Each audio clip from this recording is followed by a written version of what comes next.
This is Ism, Season 2, The Age of Anarchism, Chicago and the American Labor Revolt.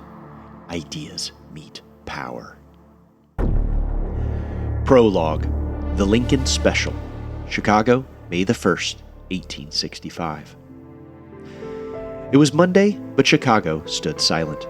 The streets that usually roared with carts, whistles, and hammer blows had fallen still. Along Park Row, hundreds of thousands gathered in black, their hats removed, heads bowed. Then, through the spring air came something familiar. The smell of coal smoke, the low rumble of iron on iron, a gray plume against a clear blue sky. A train. That great machine of iron, wood, and steam. The one that stitched the Union together, that hauled wheat and lumber, soldiers and dreams, westward.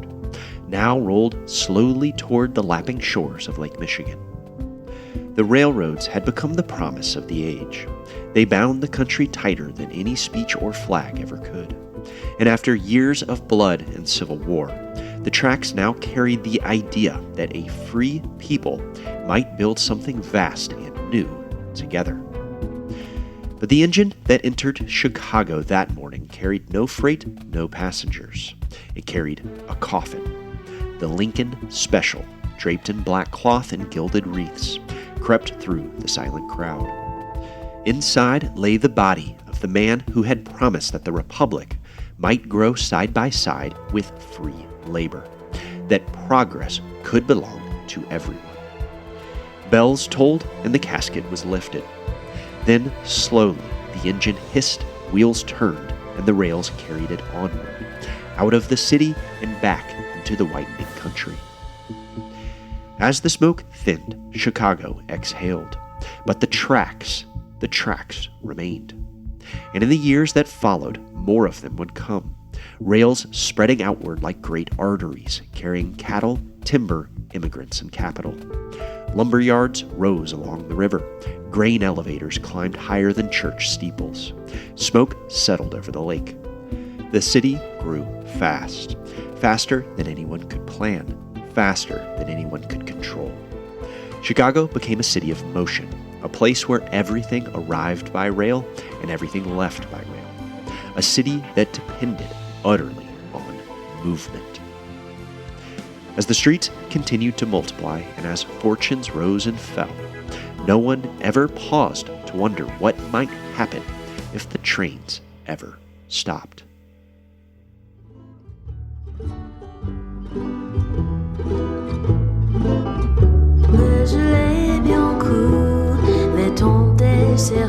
Hi, I'm Matt Payne, and welcome to Ism. This is Chicago, 1877, the Great Railroad Strike.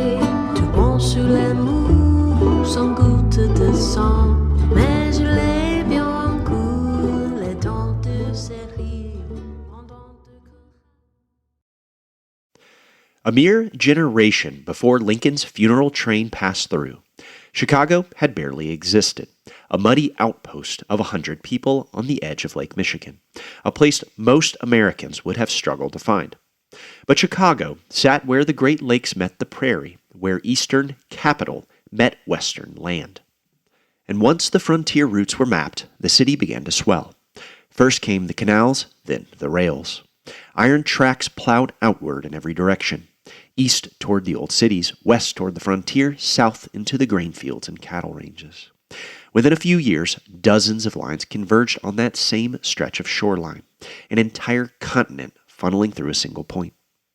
Everything passed through Chicago. Wheat, lumber, hogs, immigrants, money. The city barely had time to build between arrivals. Wooden houses tangled the streets. Lumberyards crowded the riverbanks. Streets of mud and stone lay beneath a permanent haze of smoke. Before the Civil War, barely 100,000 people called it home. By the time Lincoln's train rolled through 5 years later, that number had nearly doubled, and it would keep climbing. Men came looking for work, families for land. Investors came looking for fortunes. Everyone seemed to believe the same thing.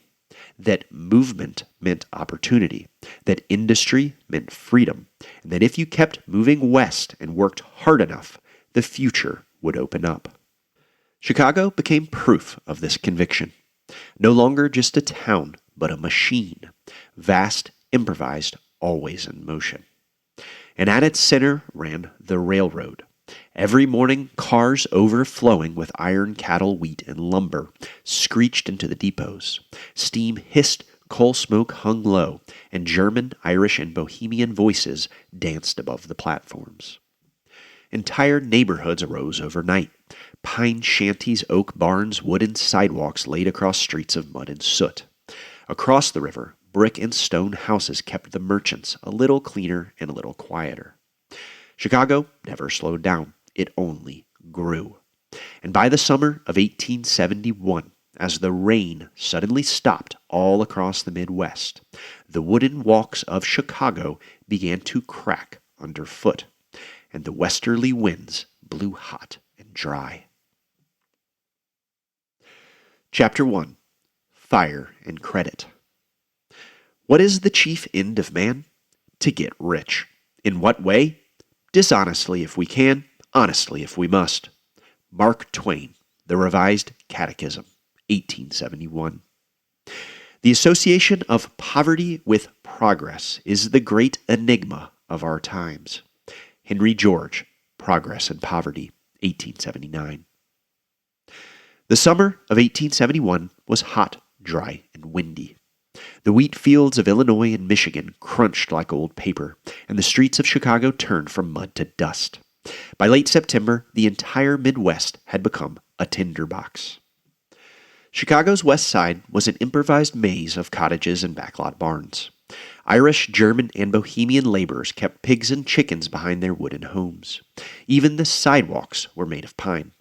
The neighborhood had been built quickly and cheaply, as no one really expected it to last. Mystery still shrouds the origins of the Great Chicago Fire. But whether it began with a kicked lantern or an unattended stove mattered less than the simple fact that whole neighborhoods were made of wood, and the fire department numbered only a few hundred men. So by the time firefighters reached the west side where the fire began, the pine shanties had already turned to ash, and the flames were running north. There was hope the Chicago River might act as a barrier, but its banks were lined with lumberyards, warehouses, and coal barges, fuel waiting to burn. Late that night, a bitter southerly wind whipped the fire into a tornado of flame, blowing debris across the river and into the city's gasworks. Within hours, downtown was consumed. The town hall stood a smoking husk. Rain finally came the following evening. But as the streets smoldered, the scale of the damage became clear. A third of the city was gone. Whole blocks reduced to brick chimneys and twisted iron. More than 100,000 people, nearly a third of Chicago's population, were homeless, sleeping in church basements, on park benches, and beneath makeshift tents along the lake. At first, the fire brought the city together in shared hardship. But as the wealthy began to rebuild, much of the working class was left to drift from block to block, without steady work or shelter. So what had begun as communal suffering slowly curdled into resentment and fear. The Chicago Evening Post warned that the fire had released, quote, obscene birds of the night who moved through the city like vultures in search of prey. Rumors spread amongst elites that the fire had been arson, an act of terror ignited by the, quote, dangerous classes, somewhere deep within the immigrant slums. The most fantastic stories attempted to connect Chicago to the Paris Commune, which had gone up in flames just months earlier. The Chicago Times published a fabricated confession from a supposed communist incendiary sent from Paris by the First International to stoke class war in America. So, as thousands of homeless wandered the streets past glowing heaps of rubble, property owners took extra measures to protect what remained. Many hired private guards led by the Scottish detective and security entrepreneur Alan Pinkerton. President Lincoln's former bodyguard and founder of the Pinkerton Agency. Then, at the request of the mayor, Civil War General Philip Sheridan marched federal troops into the ruined city and imposed martial law. Soldiers patrolled the streets with rifles. Both Pinkerton and Sheridan would return to Chicago in 1877. By then, their task would not be to quench fires, but to quell workers. But for a time, the city recovered. Industry rebounded, profits climbed higher than even before the fire. The yards filled again, the depots roared back to life, and the talk of unrest faded. Many returned to the old faith that class did not matter in a democracy like America. But then, in the fall of 1873, it was money that began to burn. After a wave of panics from Vienna to London, banks that had been lending freely for years suddenly refused new credit. In New York, crowds gathered outside bank doors demanding their savings. In Chicago, nearly every major bank failed within weeks, sweeping away fortunes both large and small. And the rails were hit hardest by the panic. For years, railroad companies had borrowed aggressively to lay track across the continent. And now the loans were called in.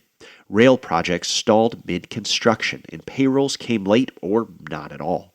Construction halted, crews were dismissed, and wages were cut again and again. Soon, men who had been laying steel one week wandered the streets the next. And as after the Great Fire, Chicago's elites grew suspicious of the unemployed drifting through the city in search of food and work. Within this new climate, a new specter began to haunt the imaginations of businessmen and journalists, the so-called tramp. Newspapers painted them as a dangerous class of vagrants who prowled and pillaged, waiting for the next chance to turn the world upside down. And yet the city remained strangely quiet. There were no riots, there were no strikes, just thousands of hungry men, women, and children standing in bread lines and sleeping wherever they could. But then, on December the 21st, 1873, the mood began to shift. On that freezing night, more than 5,000 workers descended on the west side and packed into Turner Hall to demand aid for the unemployed. And to the terror of the city's propertied elite, the meeting had been organized by German socialists. The following day, tens of thousands of hungry, desperate people carried a petition to City Hall carrying a simple demand: bread or work. For the first time, the city's working poor were moving together. And into this Chicago, a city of smoke, hunger, anger, and hope, stepped a young interracial couple from Texas, hoping to build a better life far from the South's tightening grip of hatred and segregation. Chapter 2. Before the Storm. A quote from the life of Albert R. Parsons. From this time dated my interest and activity in the labor movement. They, the socialists, being the only people who at that time had made any protest against or offered any remedy for the enforced poverty of the wealth producers and its collateral evils of ignorance, intemperance, crime, and misery. Interlude. Relief and Aid. Chicago, 1874. Albert Parsons locked the last line of type into place and wiped his hands on his apron. Ink had settled into the cracks of his fingers. After 10 hours at the case, his eyes stung from staring at letters no bigger than a match head. All day he had been setting the same story, one column after another on the Chicago Relief and Aid Society and the workers accusing them of corruption. The stories were filled with warnings about tramps, loafers, and communists. Constant reminders that the city's poor were dangerous. The words passed through his hands one letter at a time. COMMUNISTS, click. ROBBERS, click. LOAFERS, click. By the time the presses began to roll, he had read the accusations a dozen times. Outside the shop, men continued to line up for bread. the way they had every day since he arrived. This wasn't the first time he had seen language like this. Back in Texas, newspapers had used the same words for freedmen and Republicans, the same warnings, the same fear. Only the names had changed. Carpetbaggers and scalawags had become tramps and communists. In Texas, it was planters and sheriffs who controlled the papers. Here, it was railroad men, bankers, and merchants. Different city, same story. For a week straight, he had set article after article about demonstrations against the Relief and Aid Society, crowds demanding bread from the city's merchants and aldermen. Each article was heavier with accusations against workers than the last. But between the insults, he noticed another detail continuing to surface: German socialists. They were the ones organizing the unemployed, leading the demonstrations, demanding that the city open its coffers. So, when the bell rang and the presses thundered to life, Parsons washed the ink from his hands and stepped out onto the street. He now knew where he was going.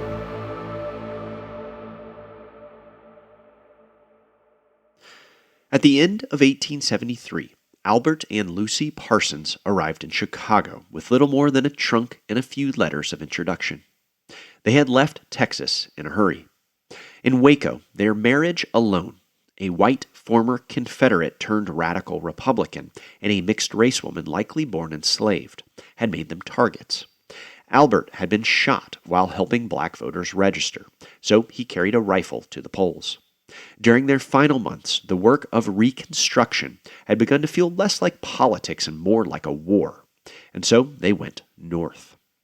Lucy rarely spoke about her past. In a country obsessed with race, secrecy was its own kind of protection, and what mattered now was survival. But Chicago offered little refuge. They arrived just as the panic of 1873 was emptying the rail yards and lumber docks. Men who had been working one week stood in bread lines the next. Boarding houses filled, soup kitchens overflowed. And the Parsons were fortunate. Albert found work setting type at the Chicago Times while Lucy took in sewing. But even so, their wages barely covered a cramped North Side tenement. And as hunger spread all around them, the couple began to notice workers beginning to organize. Not into industrial unions, not yet, but into clubs, brotherhoods, and foreign language halls. Long wooden rooms lit by kerosene lamps where boots thudded and men argued over wages, rent, and the price of bread. That winter, German socialists called a mass meeting at Turner Hall to demand relief. More than 5,000 people packed the space shoulder to shoulder to hear speeches in English, German, Norwegian, French, and Polish. When the meeting ended, a committee was chosen to carry a petition to City Hall. The next morning, December the 22nd, they marched. Nearly 20,000 people fell in behind them, most with nothing left to lose. Men, women, and children pushed through the winter wind carrying signs that read, "Work or bread," "Death to destitution," and "Workers of all lands, unite." Their demands were simple. Quote, "Bread for the needy, clothing for the naked, and houses for the homeless." The protesters asked the Chicago Relief and Aid Society to release funds collected after the Great Fire, but the society refused. It was a private charity run by men like George Pullman and Marshall Field, railroad magnates and business tycoons who opposed worker organization on principle. Rumors spread that the relief money had been sunk into private investments instead. The Chicago Tribune bristled. The city, it warned, was, quote, "entirely unprepared for anything of this kind. The fraternization of immigrants of different nativities is not often observed in America." The Tribune's editor sneered that demands for bread or work sounded foreign and un-American. But if such demands alarmed industrialists and bankers, to Albert and Lucy Parsons, they felt familiar. They had seen crowds like this before. In Texas, they had defended the votes of freedmen, and for this, they had been harassed by former slaveholders and the Ku Klux Klan. Now, in the printing room, Albert set type that called the unemployed tramps. Later, he would recall, quote, "a great similarity between the abuse heaped upon these poor people by the organs of the rich and the actions of the late Southern slaveholders in Texas toward the newly enfranchised slaves." And so, just as he had done in Texas when he took up the cause of the formerly enslaved, Parsons now threw his energy into the plight of urban workers. He began attending meetings, he listened, he read, and he sought out the city's socialists. Parsons had spent time speaking on the stump in Texas, but within Chicago's noisy meeting halls and boisterous picnics, he would come into his own as an orator. He spoke with a sharp tongue and a preacher's cadence, calling out the greed and hypocrisy of the city's industrialists. This clear-eyed devotion to the cause of labor proved magnetic. Crowds began to gather, and his name began to circulate. And by the mid-1870s, the city's socialists urged him to run for office. And in the spring of 1877, he stood for city council. While campaigning, he strengthened ties with fellow organizers, including a young German upholsterer named August Spies, the beginning of a partnership that would bind their fates together to the end of both of their short lives. Beyond these meeting halls, the city itself was hardening. In the spring of 1874, Chicago's leading businessmen would, in direct response to worker demonstrations, organize the 1st Regiment of the Illinois National Guard. Merchants, manufacturers, bankers, and lawyers pooled their money to arm and outfit this private militia. These same men also formed a citizens' association to control elections and to keep city government in respectable hands. Workers answered in kind. They began forming their own organizations, including the Working Men's Party, which would form the nucleus of the first mass socialist party in the United States. Chicago emerged as the center of socialist organizing in the country, and its leaders even exchanged letters with the First International, Karl Marx's organization, which was now headquartered in New York. But on the ground, most workers cared less for theory than for bread. And by 1875, this organizing took on a harder edge. Workers ran candidates for office, drilled in public, and began to arm themselves. Militias formed along neighborhood and ethnic lines. The German Lehrunwehrverein, the Bohemian Sharpshooters, and the Irish Labor Guards. Many of the groups were ceremonial, but the sight of armed workers marching through the streets unsettled the city's elite, which was, in many ways, the entire point. Going into 1877, Chicago had begun to feel like an armed camp. Businessmen drilling on one side of the river, workers drilling on the other. Both sides were preparing for something they could not yet name. And all the while, the rails continued to hum, carrying coal, cattle, and people across the continent. But then, in the summer of 1877, those rails suddenly fell silent. Chapter 3. The Great Upheaval. We eat our hard bread, tainted meat 2 days old on the sooty cars up the road, and when we come home, find our children gnawing bones. A worker on the Baltimore and Ohio Railroad. Owing to unlawful combinations and domestic violence now existing at Martinsburg, it is impossible to execute the laws of the state. I therefore call upon your Excellency for the assistance of the United States military. Governor Henry Matthews in a telegram to President Hayes, July 1877. Interlude. The First Refusal. Martinsburg, West Virginia, July the 16th, 1877. The yard smelled of coal smoke and hot iron. Engines idled along the tracks, steam hissing softly into the evening air. The road official squinted as a fireman walked slowly toward the depot, his heavy boots crunching on the gravel. "Garrett's cut us another 10%, the fireman said.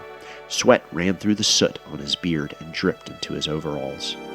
The road official barely looked up from his timetable. "Yes, orders came down this morning." They stood there a moment. "Well," the fireman said at last, removing his cap, "we will not be taking her out tonight." The official gave one single nod. The fireman turned and raised his hand in a slow circle. Along the line, fireboxes went dark, dampers closed, and wheels locked. The men walked back toward Martinsburg. When they reached the center of town, a constable stopped them on the street. "An order has been put out for your arrest," he said. The leaders held out their wrists, but the officer shook his head. "The mayor may want it, but I don't. Nobody here does." By morning, the yard was crowded. Brakemen, engineers, shop hands, and townspeople, who should have been at work, stood shoulder to shoulder along the tracks. More kept coming until by noon, it seemed the whole town had gathered. Men and women clustered in small groups, eating, smoking, talking in low voices. Children darted between the rail cars.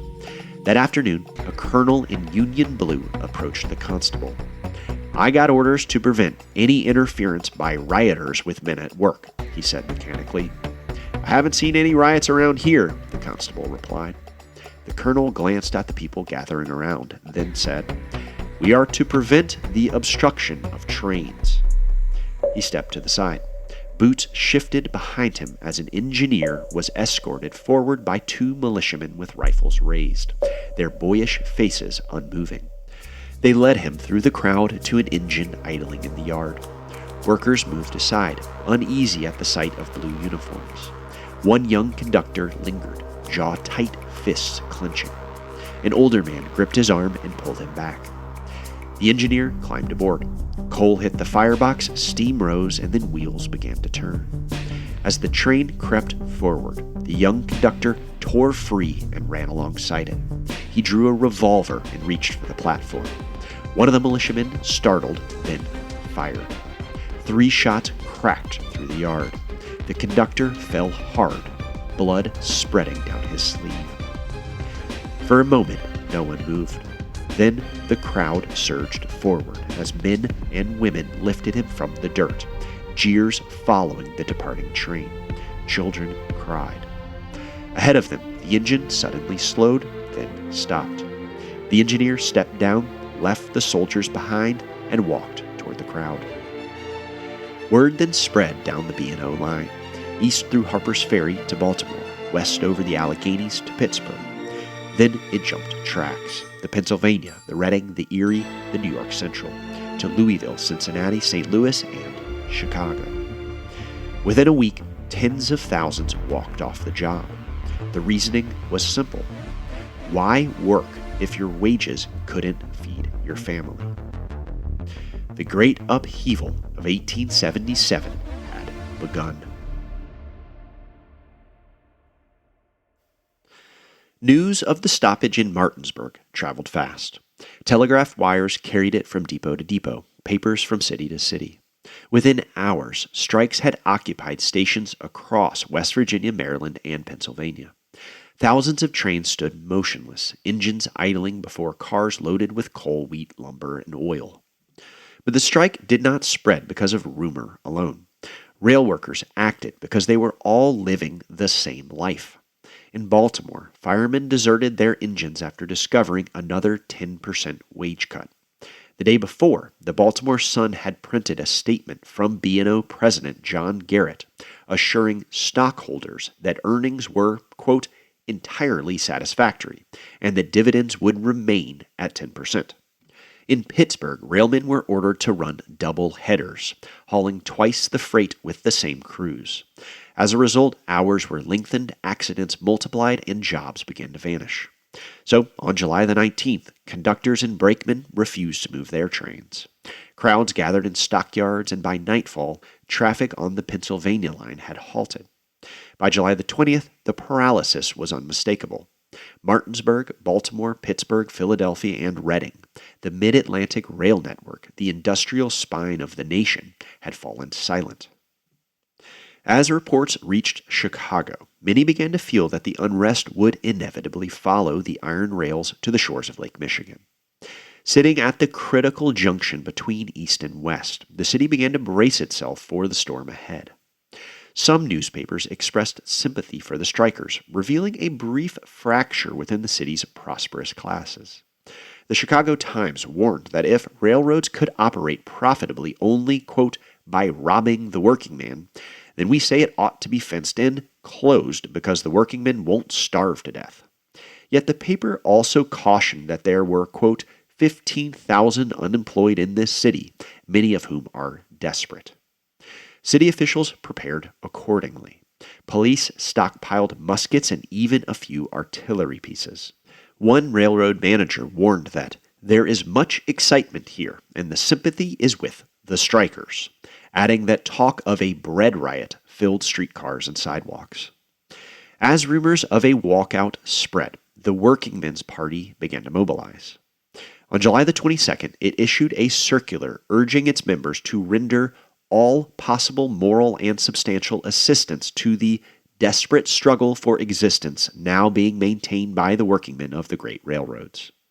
The statement called for nationalization of the railroads and telegraphs and demanded the 8-hour working day. The party hoped to position itself as the movement's leadership. But despite journalists' warnings of a hidden socialist conspiracy behind the strikes, its influence remained limited beyond the city. After this declaration of solidarity, its organizers turned to the more immediate task of preparing Chicago itself. On Saturday, July the 21st, the Working Men's Party held several rallies on street corners and in meeting halls that attracted thousands of working people. One meeting at Stack's Hall was described by the typically hostile Chicago Tribune as, quote, crowded almost to suffocation. Speaker after speaker rose to denounce the railroad kings and monopolies who draw princely salaries and then plunder the people at their leisure. They called for government control of the railroads, noting that the nationalized post office had never witnessed a strike. Albert Parsons was the last to speak. Now widely known for his fiery oratory, one observer noted that he was uproariously cheered, showing his popularity. Parsons began by denouncing the capitalist press as the mouthpiece of monopolies and tyrants. If the proprietor has a right to fix wages, he warned, then we are bound hand and foot, slaves, and we should be perfectly happy, content with a bowl of rice and a rat a week apiece. The crowd responded with shouts of, "No, no." He linked unemployment to the spread of new machinery, but he did not call for its destruction. Instead, he argued that shorter hours would distribute work more evenly and eliminate joblessness. He closed by urging workers to form their unions and cement their party, insisting they remain peaceful. He warned against the sword and the torch, calling instead for organization and solidarity. The following day, Sunday, July the 22nd, Chicagoans began receiving alarming news from the east. In Pittsburgh, thousands of workers had seized Pennsylvania railroad depots, and when local police and militiamen refused to fire on the crowds and instead joined them, the strike became general. State troops and the National Guard were then rushed in with rifles and Gatling guns. When stones began to fly, soldiers opened fire, killing 20 people, including a woman and a child. Working-class neighborhoods erupted. Crowds drove the troops from the city, derailed trains, looted freight, and burned Union Depot to the ground. Chicagoans read that, quote, Pittsburgh was in the hands of a mob.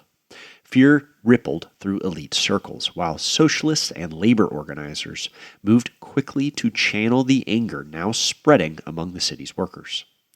The next day, July the 23rd, freight handlers on the Illinois Central struck and marched through rail yards, calling on others to join them.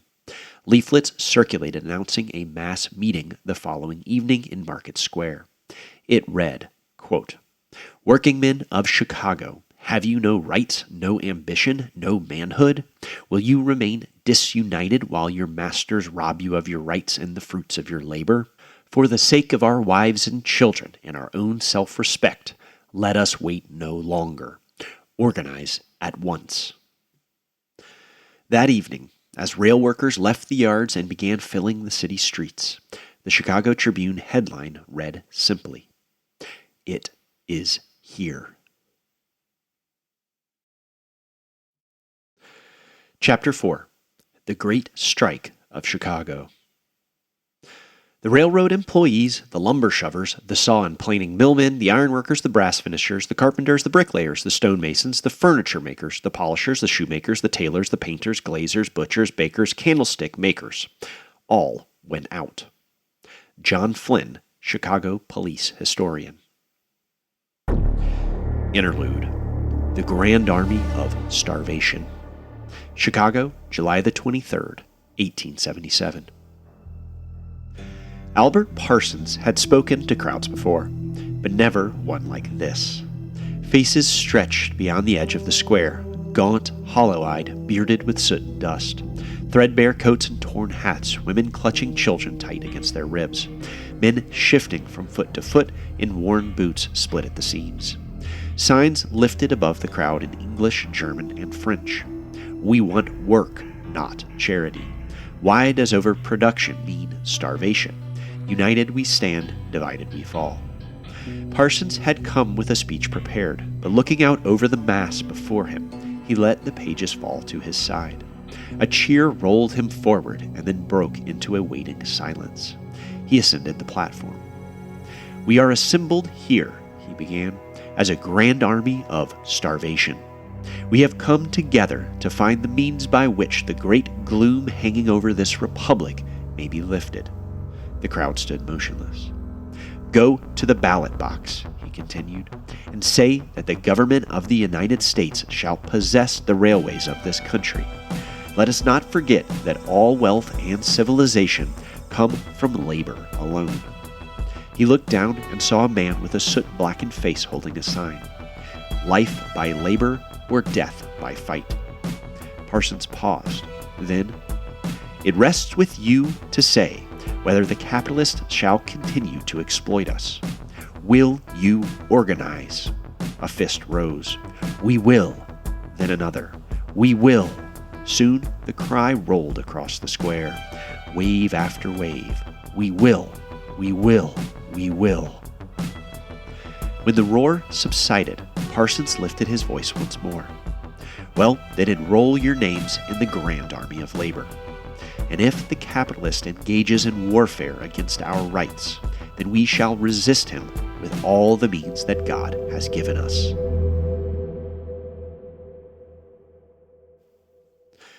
Just hours after Albert Parsons spoke at Market Square, the Great Strike reached Chicago. That Monday evening, 40 switchmen on the Michigan Central walked out demanding a living wage. By morning, they had brought out more workers from the Central's freight yards and shops. The group then moved downriver with the aim, as one striker put it, of cleaning out the other monopolies. Workers from the B&O and Illinois Central yards joined them, declaring their goal to gain our rights, bread for our families, and a decent living for ourselves. They resolved to halt all railroad traffic without the use of violence. As the procession moved through Chicago's working-class neighborhoods, crowds swelled and voices rose. Down with the thieving monopolies. The strike then spread beyond the rail yards. Workers walked out of ironworks, boiler shops, and machine works. Lumber yards, planing mills, brick yards, and packing houses also shut down. Several managers were compelled on the spot to sign agreements promising higher wages and shorter hours. The Chicago Daily News reported, quote, "The Chicago strikers moving over the city and stopping work.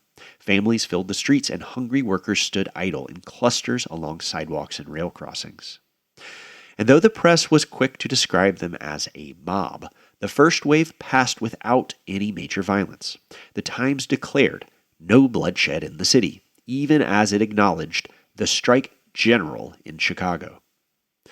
Tens of thousands had simply refused to work all at once. The city had been brought to a standstill without a drop of blood being spilled.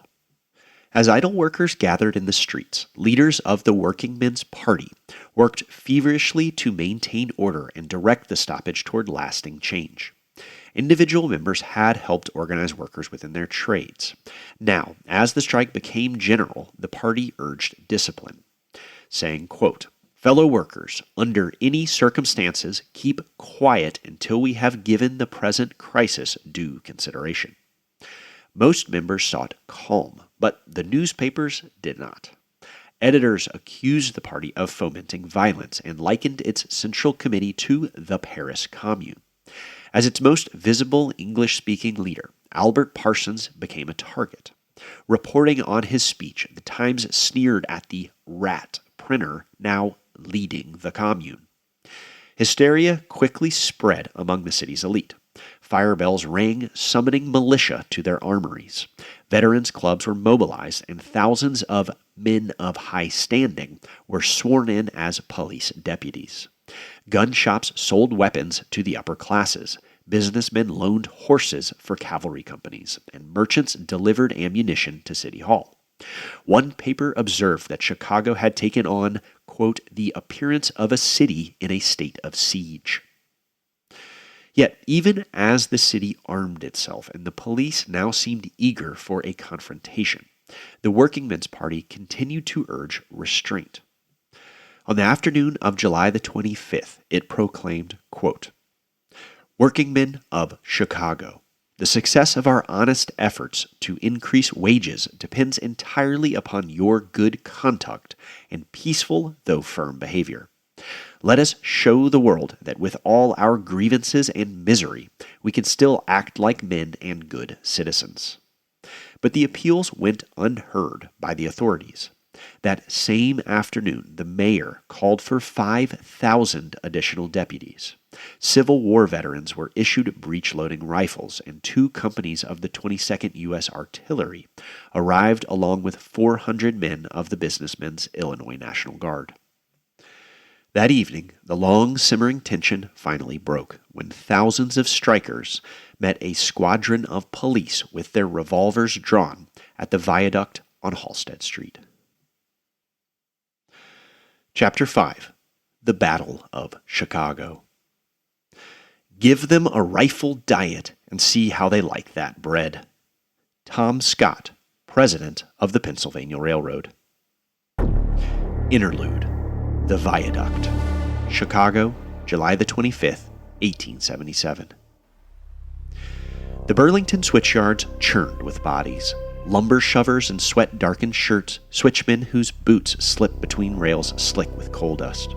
Their purpose was simple, to ensure no trains would leave that night. At the yards, they found the fireboxes cold and the switches idle. Freight stood silent on the tracks.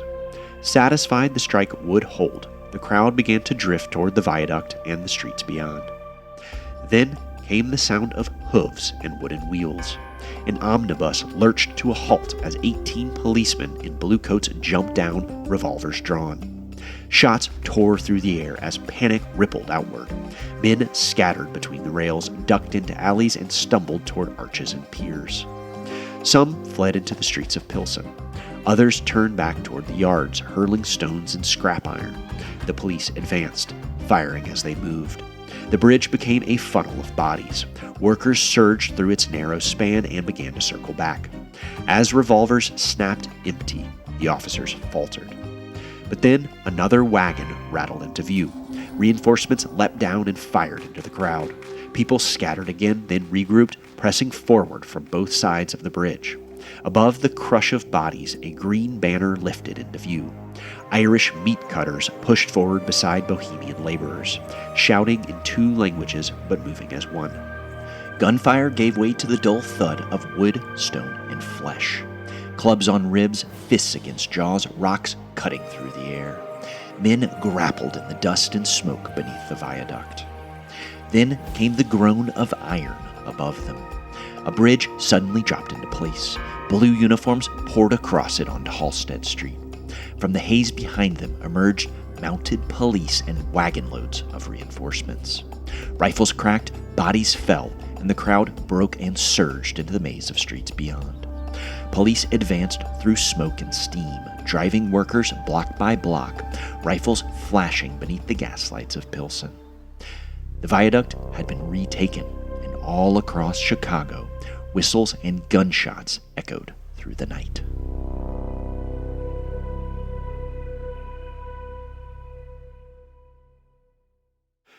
The Battle of the Viaduct transformed a citywide work stoppage into open conflict.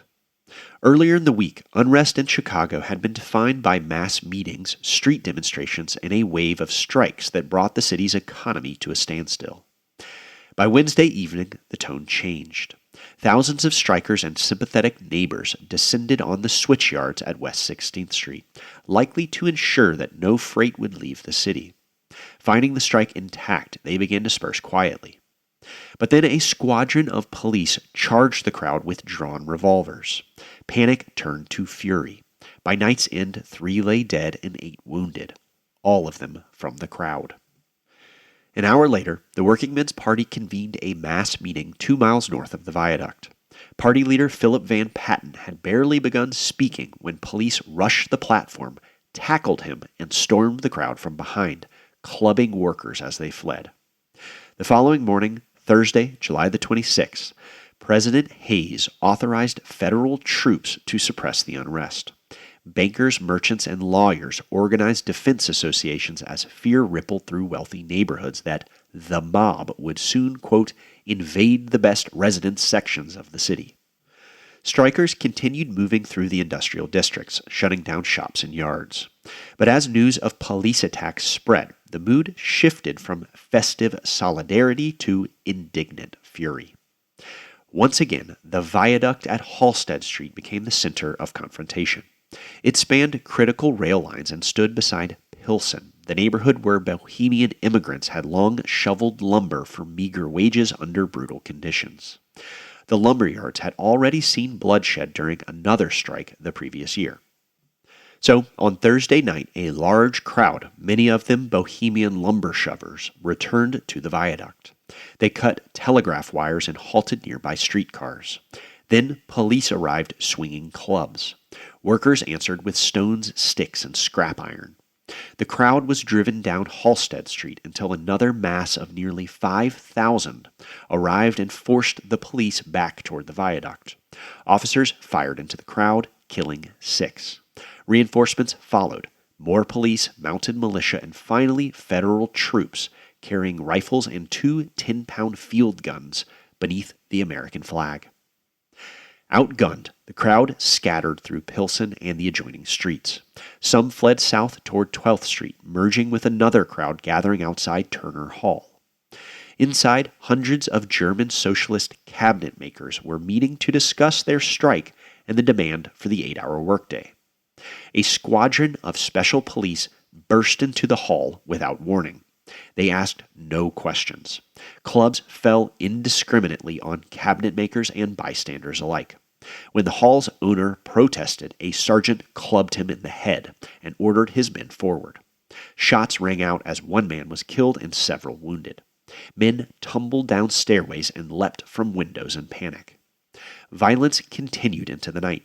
Police drove workers back with revolvers and clubs, but crowds always reformed behind them. The viaduct changed hands repeatedly. In one remarkable moment, a column of Irish meat cutters wielding butcher knives was welcomed by cheering Bohemians. Communities, long divided, now stood together that week to demand bread, dignity, and relief, and to make common cause against the police. By the weekend, the Battle of Chicago was over. Dozens lay dead and more than 100 were wounded. Though roughly 13 police were injured, all of the dead and nearly all of the wounded were workers. Not a single officer had been killed. In the days that followed, police, citizen militias, and federal troops continued to patrol the streets. On Saturday morning, the first freight trains left the yards under military protection. And as working people returned to their jobs, for some at even lower wages than before the strike, resentment and fury simmered. Despite repeated calls for peace, the newspapers quickly blamed the Working Men's Party for the unrest.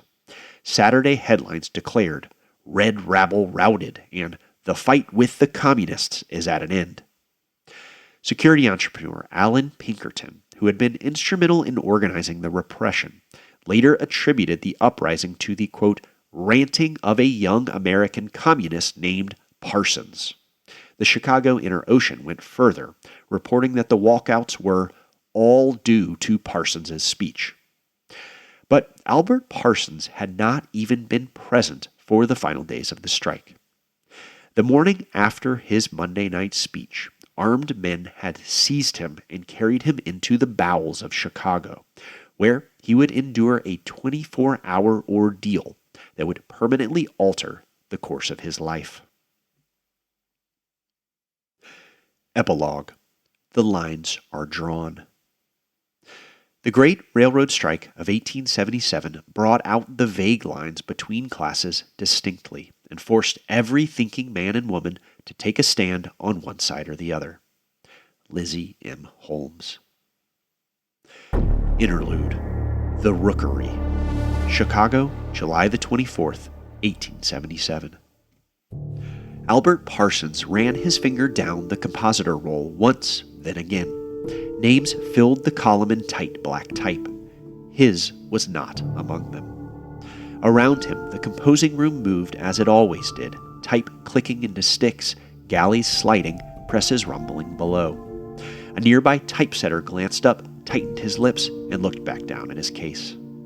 Albert set the sheet back on the table and removed his apron. No one stopped him as he stepped into the stairwell and out into the street. He walked without direction at first, then toward the working men's party rooms, as if his feet had decided before he had. Inside, familiar faces gathered close. When he tried to explain that he had been dismissed, his voice sounded distant to his own ears, as though spoken through water. Then a knock struck the door, and the conversation stopped. Someone opened it slowly. Two men stood in the hallway. "Mr. Parsons," one said evenly, removing his hat. "The mayor would like to speak with you." Albert looked once around the room, then he nodded. He thought the mayor might be seeking advice, a way to quiet the unrest after a night of violence. The thought steadied him. He took his hat and stepped into the corridor. Albert licked his cracked lips as he followed the two men in silence down the street. A gust of wind lifted one man's coat, and a leather holster rode high on his hip. The metal of a Colt .38 glinted. They stepped before an old wooden building. "I thought we were going to City Hall," Albert said. No one answered. They pushed him through the door. They had entered at street level, but inside he was led toward a narrow staircase that descended into darkness. As they moved downward, the daylight thinned behind them. The air grew damp and close. Albert felt for each step with his foot. Then he understood. He had heard printers speak of this place in lowered voices. This was the Rookery. At the bottom, they led him into a low room lit by gaslight. A large wooden table filled the center. Around it sat a dozen well-dressed men. Albert did not know their names, but he knew who they were. It was the Board of Trade. They placed him in a chair beneath the glare of the lamps. A man rose and introduced himself as the police superintendent. "Mr. Parsons," he said, "you come up here from Texas, incite honest working men to riot, and expect to escape consequence?" "I did no such thing," Parsons answered. His voice came out hoarse and dry. "I cautioned against an uprising." "Then how do you explain," the superintendent cut in, "that thousands of men with nothing to complain about suddenly refuse to work?" Parsons sat still a moment. "To be honest," he said, "my speech had little to do with it. No strike would have happened if working men had voted for their own party and elected good men to make good laws." The room erupted in jeers and laughter. Voices overlapped. From the far end of the table, someone shouted, "Hang him, lynch him, and be done with it." The questioning went on for hours. Threats, accusations, insults. Parsons answered them at first, then he fell silent. At last, the superintendent seized his shoulder and forced him into the corridor. He grabbed a fistful of Parsons' hair and pulled his head close. "Your life is in danger," he whispered. "Leave this city. Everything you say is reported to me. I have men watching you. You could be shot in the street any day." He shoved him toward the stairs. Albert stumbled upward through the dark. His feet fell heavy on the stairs as he held tight to the wall. When he reached the street, Parsons stopped and drew in a long breath, as if surfacing from deep water. He then wandered without direction past knots of workers gathered in doorways and alleys. A newspaper lay in the gutter. He picked it up. "The Commune in America," it read. His name appeared in the pages again and again. Blamed, denounced, accused. He walked on. At last, he turned toward the composing room of the Tribune. Perhaps he could find night work. Perhaps familiar faces might steady him. He had just lifted his first stick of type when hands seized him from behind. Two large men dragged him across the floor as printers shouted in protest. He was hauled down the stairs and thrown hard into the pavement. "God damn it," he gasped, struggling upright. "You're treating me like a dog." One of the men crouched, raised a revolver, and pressed it against his temple. "If you ever set foot in here again," he said softly, "we will blow your brains out." Then Albert was alone. He lay still in the dust, afraid that if he moved, they might return. After a moment, he pushed himself upright. He brushed the dirt from his trousers, ran his fingers through his hair, and straightened his tie. He drew a slow breath, then he turned and walked back toward the heart of Chicago.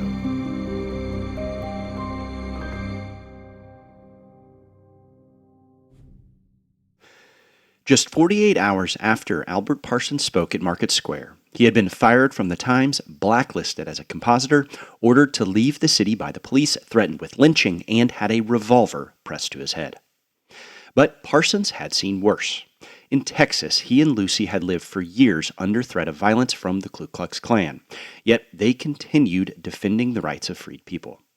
The Board of Trade would not drive him from Chicago. Within a month of his ordeal at the Rookery, Parsons returned to organizing.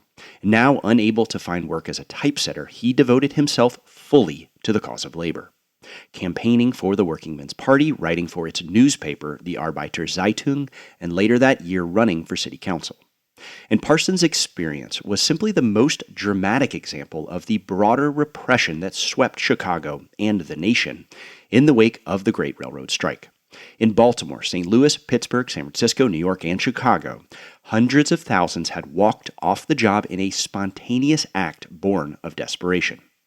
In nearly every case, strikers were met with violence from police, state militias, and the United States Army.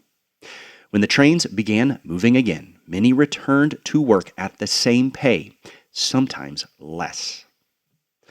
Yet the strike of 1877 did not produce disillusionment. For many labor activists, it produced hope. Workers who had endured years of silent hardship had finally refused. They had demonstrated their collective power, their ability to bring the American economy to a standstill.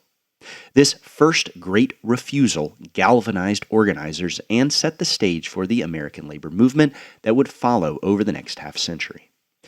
The cigar maker Samuel Gompers, who would later help found the American Federation of Labor, remembered the strike as, quote, the tocsin that sounded a ringing message of hope to us all.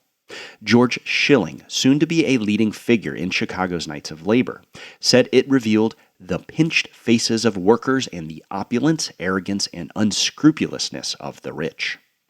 Anarchist writer and organizer Lizzie M. Holmes, later a close ally of the Parsons, wrote that the strike brought out the vague lines between classes distinctly and forced every thinking man and woman to take a stand on one side or the other. But if the strike inspired workers and organizers, it terrified the nation's elite. In the weeks, months, and years after the Great Strike, newspapers depicted the event as a communistic uprising led by the mob. Fears of an American commune were widespread.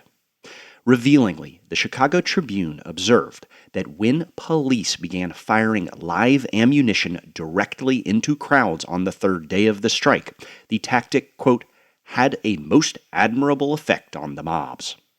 The editor concluded that fewer would have been injured and the city spared 3 days' rule by the commune had police fired into the crowds from the outset. Industrialists responded by investing heavily in private security and in the militarization of city police forces. The millionaire merchant Marshall Field directed the resources of the Citizens Association to, quote, fight communists. The association supplied police with 4 12-pound cannons, a 10-barrel Gatling gun, nearly 300 breech-loading rifles, and 60,000 rounds of ammunition. Field insisted that fortress-like armories be constructed across the city. Police drilled in public and received instruction in the use of their new weapons for street fighting. Yet the most enduring effect of 1877 was symbolic. For decades, many Americans had believed that class conflict was primarily a European disease. In a republic like the U.S. with political elections and economic opportunity, it was assumed that class divisions could not truly exist. The Great Railroad Strike shattered that belief. George Schilling put it succinctly, saying, "A large mass of our people contented themselves with the belief that in this great and free republic there was no room for real complaint. The idea that all Americans were on an equal footing seemed to be recognized as an incontrovertible fact in the halls of legislation, in the press, and the pulpit."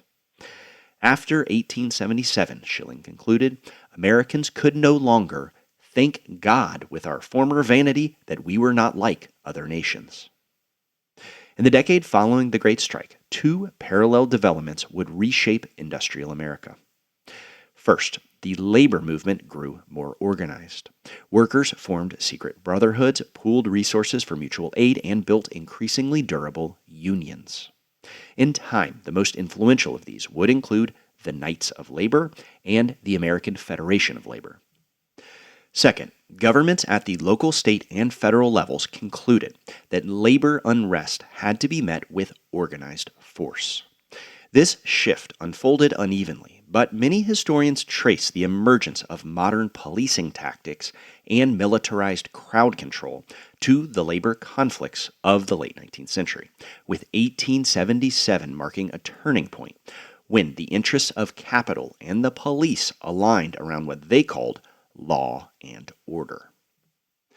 So, when another economic downturn struck in 1883, once again pushing thousands of working families into overcrowded tenements where they froze and starved, the stage would be set for renewed conflict.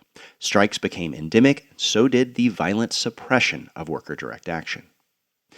And as it became clear that the state would repeatedly side with industrialists in moments of crisis, many workers began to question whether the state could serve as a neutral guarantor of justice at all. And nowhere were these conclusions drawn more forcefully than in Chicago, where Albert and Lucy Parsons, Lizzie Holmes, August Spiess, and others would soon give that growing conviction a name: anarchism. But from the beginning, American anarchism developed its own strategies and assumptions. Among its most distinctive features was a long and complicated partnership with the labor movement. In the years following 1877, activists in Chicago began articulating what would later be called the Chicago idea, the belief that workers' unions could form the foundation of a new federalized society rooted in liberty and equality. So, next episode, we turn to labor's most enduring institution and ask, what is unionism? Building power from below. Mais je l'ai bien cru, les temps des séries où l'on s'en vêtait, puis mon réfond pendant degrés. Cerise d'Hermont, elle rose pareil, tout bon sur les mous, sans goutte de sang. Mais je l'ai bien cru, les temps de série. Ism is written and produced by me, Matt Payne. The original musical score is composed by Ian Payne. Our theme song is performed by Aloe Vera on vocals and banjo, with accompaniment from Ian and myself. If you're curious how I build these narrative scenes, where I source the quotes, what lines are verbatim, altered, or composed to capture the essence of a moment, you'll find full transcripts, suggested readings, show notes, and behind-the-scenes looks at my process on the Ism Substack. If you would like to support on Patreon, you can find me at patreon.com/ismhistorypodcast. Both links are in the episode description. To learn more about Ian's work, you'll also find his website there. And if you'd like to reach out, you can email me at ismhistorypodcast@gmail.com. Thanks so much for listening, and I will see you next time.